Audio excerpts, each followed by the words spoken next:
अस्सलाम वालेकुम दोस्तों, आज हम डॉक्टर सना के साथ मौजूद हैं जो कि अल शिफा होम्योपैथी क्लिनिक की हेड हैं और हम इंतहाई मशहूर हैं कि इन्होंने हमें टाइम दिया। इनका तारुफ ये है कि ये पाकिस्तान की इस्लामी यूनिवर्सिटी बहावलपुर से होम्योपैथिक मेडिकल साइंस में गोल्ड मेडलिस्ट हैं। डॉक्टर साहब से होम्योपैथी के मतलब कुछ सवालात करते हैं हम। डॉक्टर साहब अस्सलाम वालेकुम। बेसिकली होम्योपैथी का आगाज़ कब हुआ और क्योंकि ऑलरेडी एक एलोपैथी का सिस्टम मौजूद था। जी वालेकुम सलाम। जी बिल्कुल, ऑलरेडी एक सिस्टम ऑफ मेडिसिन तो मौजूद था उस टाइम में, लेकिन होता ये था कि उस वक्त का जो तरीका इलाज था ना वो बड़ा जालिमाना किस्म का था। डॉक्टर साहब हम बेसिकली ये जानना चाहते हैं कि होम्योपैथी क्या है और इसमें तरीका इलाज क्या है। डॉक्टर साहब आपने ये जो कहा कि होम्योपैथिक भी उसी तरह ही मतलब फौरन आराम देती है, लेकिन हमने जो सुना है वो ये सुना है कि एलोपैथी की गोली जो फौरन आराम देती है उसका साइड इफेक्ट होता है। तो आप क्या कहना चाहेंगे कि होम्योपैथी का भी साइड इफेक्ट होता है इसी तरह अगर वो फौरन आराम देती है तो? नहीं नहीं, बिल्कुल ऐसा नहीं है।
डॉक्टर साहब से होम्योपैथी के मतलब कुछ सवालात करते हैं हम।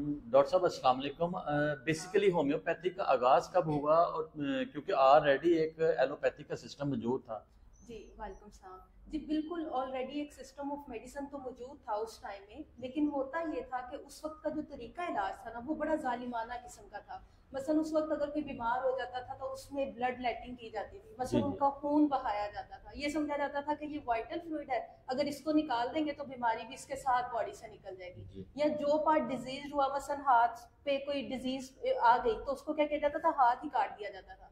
मसलन ये सोचा जाता था ये पार्ट कट देगा तो बंदा ठीक हो जाएगा। तो हैनीमन जो थे ना, आपको बड़ा सुन के बड़ा इंटरेस्टिंग लगेगा, वो खुद एक एलोपैथिक डॉक्टर थे। सही। जब वो प्रैक्टिस के अंदर आए, उन्होंने काम करना शुरू किया तो वो तो कुछ ही टाइम में बड़े फ्रस्ट्रेटेड हो गए। उन्होंने कहा ये क्या कि मतलब मैं पेशेंट को ठीक करने के बजाय ये तो और बीमार होते जा रहे हैं।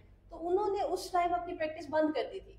मसलन वो एक बड़े बाज़मीर किस्म के इंसान थे, वो सिर्फ पैसों के मुतालिक नहीं उनका होता था कि जी बस पैसे बनाते जाओ तो चलते जाओ।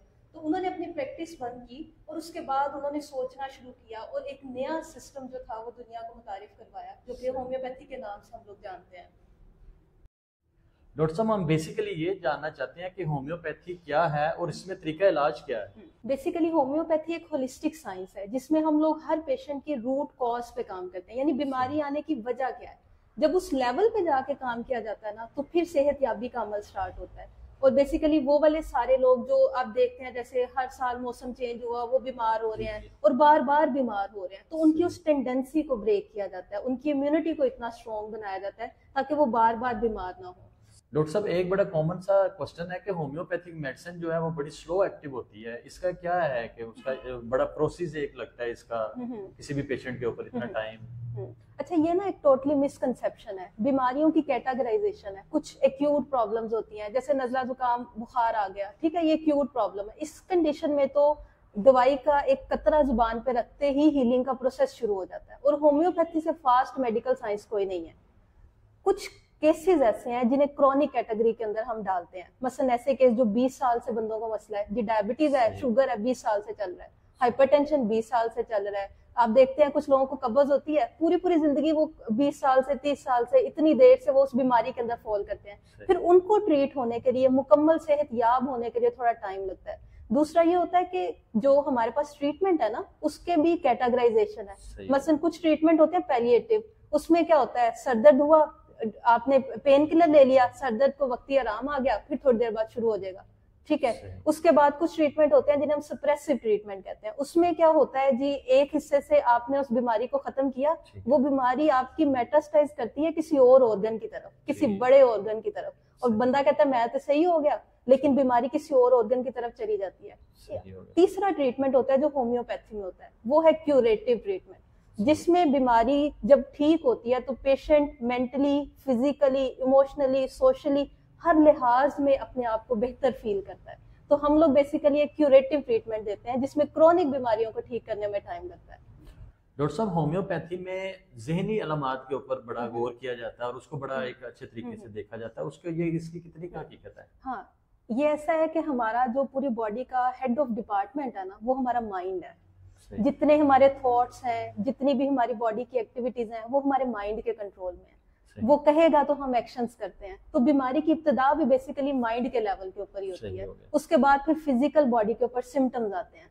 मसलन अगर आपकी बॉडी की राइट साइड इफेक्टेड है, तो राइट साइड अगर हम साइकोडायनामिकली देखें तो हमारी राइट साइड लिंक करती है हमारे फादर के साथ, यानी हमारे फादर के साथ अगर कोई कॉन्फ्लिक्ट हो जाए तो राइट साइड वाली बॉडी पे इफेक्ट आएंगे।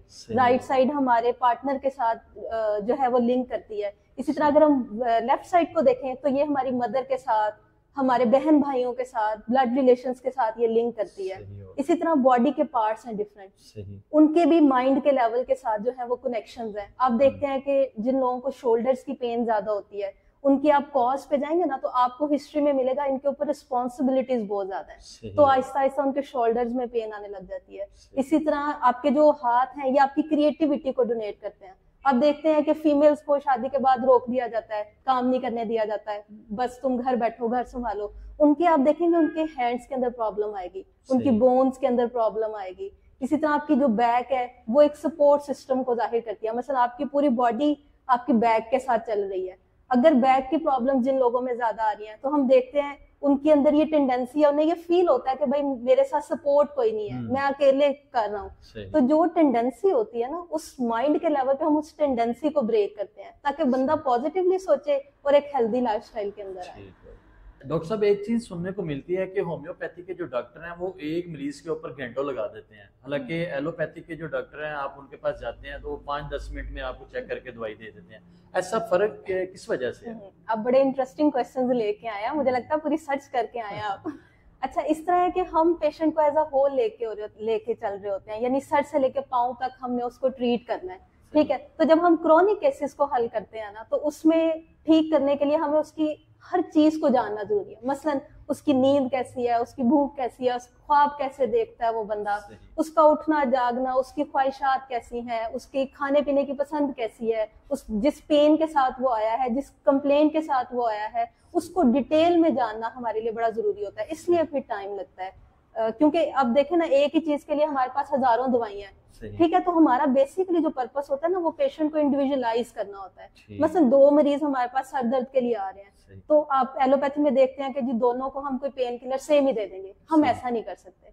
हमारे लिए दोनों की दर्द की वजह कोई और होगी। मसलन एक है धूप में काम कर रहा था इसलिए सर दर्द आ गया, एक को डांट पड़ी थी इसलिए सर दर्द आ गया, तो दोनों की कॉजेज डिफरेंट हो गई, तो मेडिसिन दोनों की डिफरेंट होगी। तो जब तक हम बात नहीं करेंगे, वजह नहीं जानेंगे, हम कैसे उसकी मेडिसिन तक पहुंच सकते हैं? यानी हम इसको कह सकते हैं कि होम्योपैथिक जो है डीपली बिल्कुल इसको चेक करके और उसका सारा मामला, आप बिलीव करें कि जब हमारे पास पेशेंट आते हैं और हम इतना इन डेप्थ उनको चेक करते हैं, पूरी उनकी हिस्ट्री लेते हैं, हम लोग तो इंट्रायूट्राइन लाइफ से उनकी हिस्ट्री स्टार्ट करते हैं। बाज केसेस में ऐसा होता है, तो वो इतने सेटिस्फाइड, इतने हैप्पी होते हैं कि जाते वक्त वो कह के जाते हैं कि हमारा आधा मसला तो हमें आज तक किसी ने सुना ही नहीं, हमारे जो अंदर इतनी चीजें हैं, आप कौन है, आप साइकोलॉजिस्ट हैं, आप कैसे इतना कुछ जानते हैं ना, तो आधा मसला तो उनका वो बात करने से ही ठीक हो जाता है। फिर आगे जो है वो हीलिंग का प्रोसेस स्टार्ट होता है। मजीद डॉक्टर साहब, कहा जाता है कि होम्योपैथिक में साइड इफेक्ट्स नहीं है, ऐसा कैसे पॉसिबल है? क्योंकि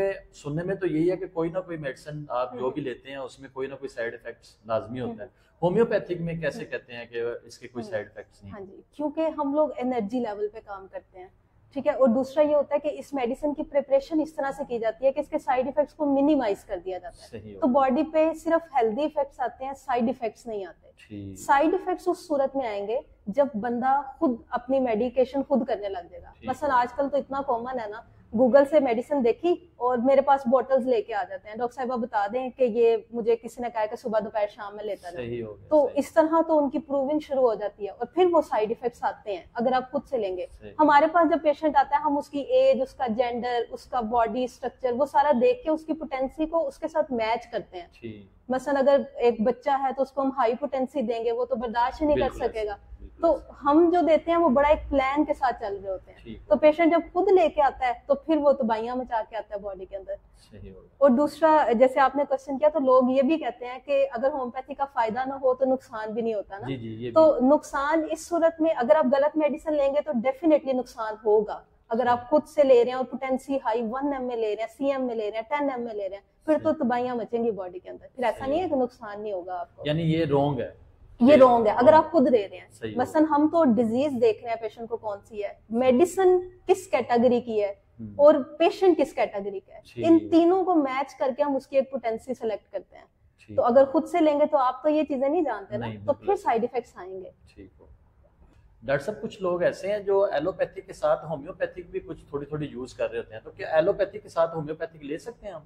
ये बिल्कुल इस तरह होता है कि जैसे अब एक बंदे ने आके होम्योपैथिक ट्रीटमेंट शुरू किया, अब उसको कोई क्रॉनिक बीमारी है, मसलन उसे अस्थमा है, वो 20 साल से स्टेरॉइड्स ले रहा है, ठीक है। तो फिर जब हम अपनी मेडिसिन शुरू करते हैं ना, तो उनकी मेडिसिन हम आहिस्ता आहिस्ता कम कराते हैं। पेशेंट को नीड ही कम पड़ती है, आहिस्ता आहिस्ता करके हम टेपर ऑफ करते हैं। फिर जैसे हमारी मेडिसिन का एक्शन शुरू होता है, फिर स्लोली स्लोली वो मेडिसिन खत्म होती जाती है। तो आप लोग ले सकते हैं, हम एकदम नहीं खत्म करा सकते ना। मसलन इंसोम्निया के मरीज हैं जिनको नींद नहीं आती, वो शुरू करते हैं हाफ टेबलेट से एलोपैथी में, आहिस्ता आहिस्ता आप देखेंगे 5 गोलियां भी खाएंगे उनको नींद नहीं आएगी। तो जब हमारे पास आएंगे हम ये नहीं कहेंगे कि फौरन सारी गोलियां बंद कर दो, हम आहिस्ता आहिस्ता टेपर ऑफ करेंगे, फिर उनकी नीड ही नहीं रहेगी, फिर उनकी बॉडी खुद से हील होगी और अपना मैकेनिज्म शुरू करेगी। ठीक हो।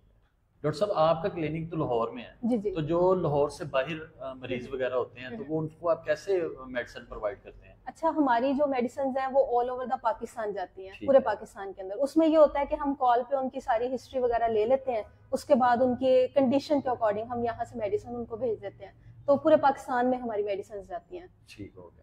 डॉक्टर साहब, आप अल शिफा होम्योपैथिक की हेड हैं, तो आपने पाकिस्तान के अलावा भी कई और कंट्रीज से कोर्स वगैरह किया होम्योपैथी का? जी बिल्कुल, अपनी प्रॉपर डिग्री लेने के बाद फिर मैंने इंडिया से ऑनलाइन कोर्सेज किए हैं, जिसमें फीमेल डिसऑर्डर्स के ऊपर उनकी डिटेल स्टडी, एक टाइप की स्पेशलाइजेशन आप कह सकते हैं, वो इंडिया से की है। उसके अलावा एंडोक्राइनोलॉजी के ऊपर जो है वो डिटेल स्टडी ऑनलाइन इंडिया से की है, और उनके सर्टिफिकेट्स भी हमारे पास मौजूद हैं।